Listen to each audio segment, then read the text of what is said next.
Hello, and welcome to this Google Hangout session. My name is Nicolas Maennling, and I'm a senior economics and policy researcher at the Columbia Center on Sustainable Investment. And I'm here in order to answer your questions on this week's session of the massive online open course. And it seems that only one question came in, so I expect this my intervention to be relatively short today. So the question that came through reads, does the failure in investing for sustainable economic development means failure in pursuing sustainable development? Can short-term growth based on harassing resources lead to sustainability? Okay, so I'm going to try and take this question in two parts. The first part, the way that I understand the question is, does the failure to invest revenues from extractive industries lead to a failure in sustainable development? And I think before trying to answer that question, it's worth to keep in mind the characteristics of extractive industry revenues. So first of all, in a lot of resource-rich countries, the revenues are fairly large. So they make up a large proportion of the overall revenues that the government receives, which means that the sector is very significant, right, for the economy and for the government to fund whatever projects they want to spend it on. The second characteristic is that by nature, the extractive industry sector is very volatile. So prices of commodities rise and fall. The recent, resource boom followed by the fall exemplifies this. During the boom years, no one suspected that the price would fall so dramatically. In the oil sector, people thought that the prices of oil would not fall to the levels that we've seen in the last years. So it's very volatile. It's always gone up and down, and I think the more recent case of the super boom, as it calls, and the following fall exemplifies that. So very, very volatile revenues. The third characteristic is that these resources are exhaustible, right? They run out.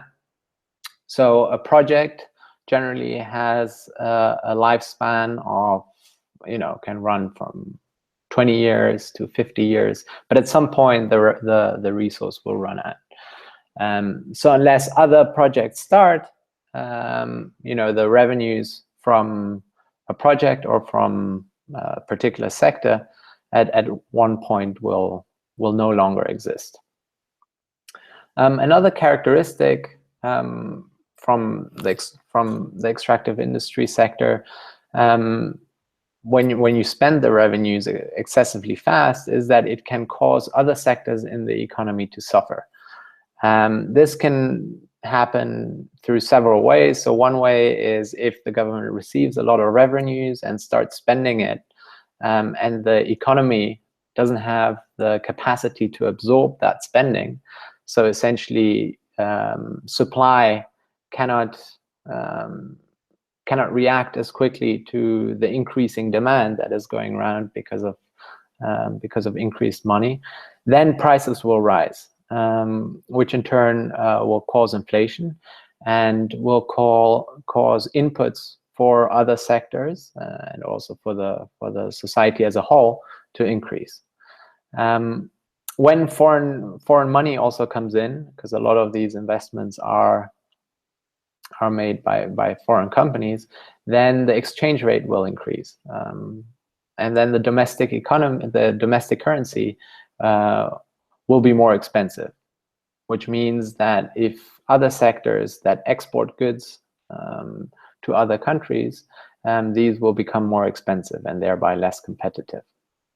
And then the third avenue is whereby the labor force, skilled labor force, from other sectors go to the extractive industry sector because it's better paid. So you essentially have a brain drain whereby, you know, the skilled people move from other sectors into the extractive industry sector. So those are some of the characteristics of the extractive industry sector and the revenues as a whole. Another distinction that is worth keeping in mind when addressing this question is that government spending can be divided into investments and into consumption.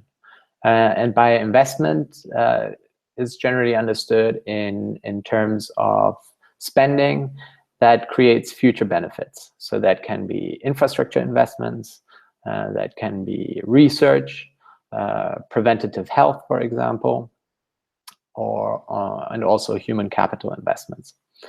Consumption, on the other hand, are expenditures that are goods and services that are used for current needs. So a good example is salaries for government staff. That would be consumption spending. And to cover running costs. So not one-off expenditures, but things that need to be spent on a yearly basis. So with these two kind of concepts in mind, the characteristics of the revenue and the different spending patterns that governments can do, we can now answer the question, right? If a government spends all revenues from the extractive industry sector on consumption, you would have large fluctuations on government salaries, for example. Yeah, and salaries for a small proportion of the population, so those working for the government, will not necessarily lead to improved living standards for the majority or the rest of the population in the country. And then, unless you can borrow, or you also need to increase spending, cut spending, increase spending, depending on the prices of the commodities, right? So therefore, spending on consumption is thought to be a suboptimal allocation of revenues from the extractive sector. If, on the other hand, you now have an example whereby the money invested in a good infrastructure project and sufficient money is set aside for maintenance, then this infrastructure project will create economic benefits beyond the extractive industry sector in the country. So as I mentioned, it's an inexhaustible revenue, whereby when it runs out, the revenues will stop coming in. So in essence, you have, from a good infrastructure project, you have economic development that is sustained beyond resource extraction. So the sustained part answers the question, in essence. Therefore, there are a lot of countries that have earmarked or reserved the revenues received from the extractive industry sector for investments rather than for consumption. One example of such country is Timor-Leste, where I lived and worked for a year, which is a relatively small economy that is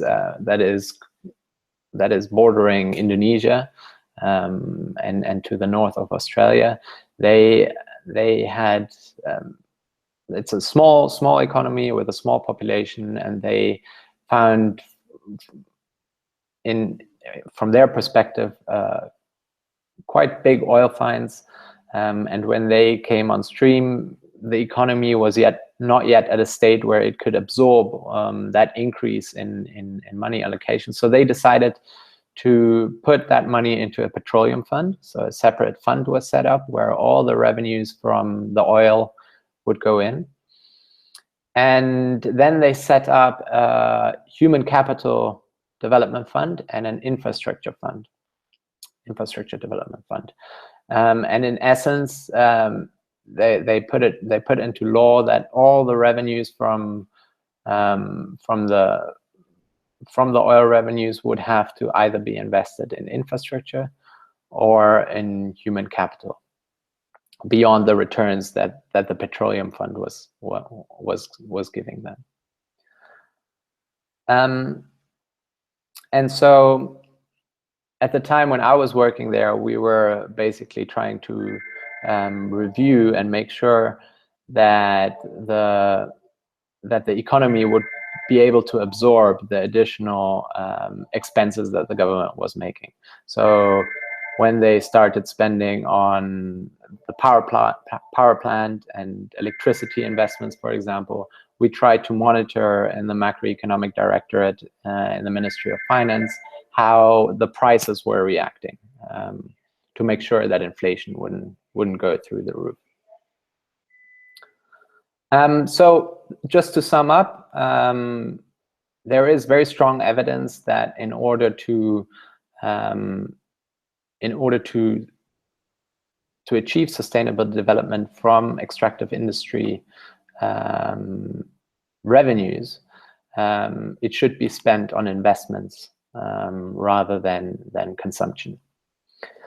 Then the second part of the question I want to address, and the way that I read it is, can short-term growth from extractive industry projects leads to sustainable development? So as already mentioned, following boom and bust cycles, so that are common in the commodities sector, is highly disruptive. For the government, it's difficult to plan properly and to budget properly, but also for society, right?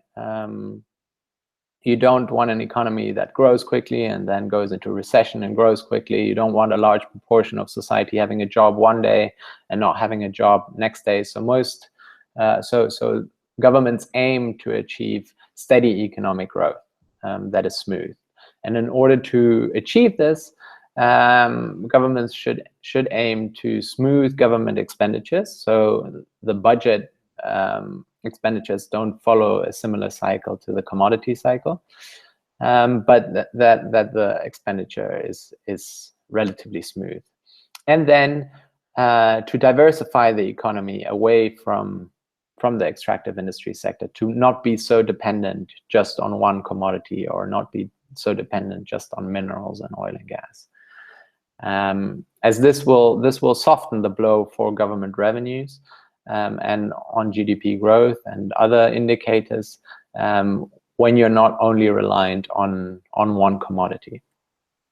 And diversification and industrial policies can help guide infrastructure and human capital investments to move into other sectors. Another point to note, I think, on this second part of the question, is that economic growth alone may not be the best indicator for sustainable development. This is particularly the case for small economies, where the extractive industry project has a very large impact on GDP growth. So an example for that, again from Timor-Leste, is there was a proposed liquefied natural gas project to be developed in the country to export the gas finds of one of the fields offshore of Timor-Leste. And we made calculations as to the GDP impact. And purely the construction and the the operation of the LNG plant would more than double the GDP of the entire country. So you would have a huge jump in GDP as a result of this LNG plant. Now, in reality, this does not automatically mean that the well-being of the population is double as well off because of this project. LNG plants tend to employ quite a small number of people, and at the time, when the skills are not yet available in some of these smaller countries, they need to employ expats. So this is just a word of caution of not being too reliant on this GDP indicator. Another example comes from Mozambique, where the Moselle aluminium smelter had a huge impact on GDP growth in the country. But again, it does not necessarily reflect the well-being of the majority of the population. So there are other indicators, that can be used in conjunction to GDP growth, or that have tried to capture other aspects of well-being. One of them is the Human Development Index, which also tries to capture education levels and health levels apart from these monetary aspects. So with that, I think I'll leave it. If there are any more questions, then please do send me an email, and I can address it via email. You can find my email address on CCSI's website. Thanks a lot, and I hope you continue to enjoy the MOOC. Bye.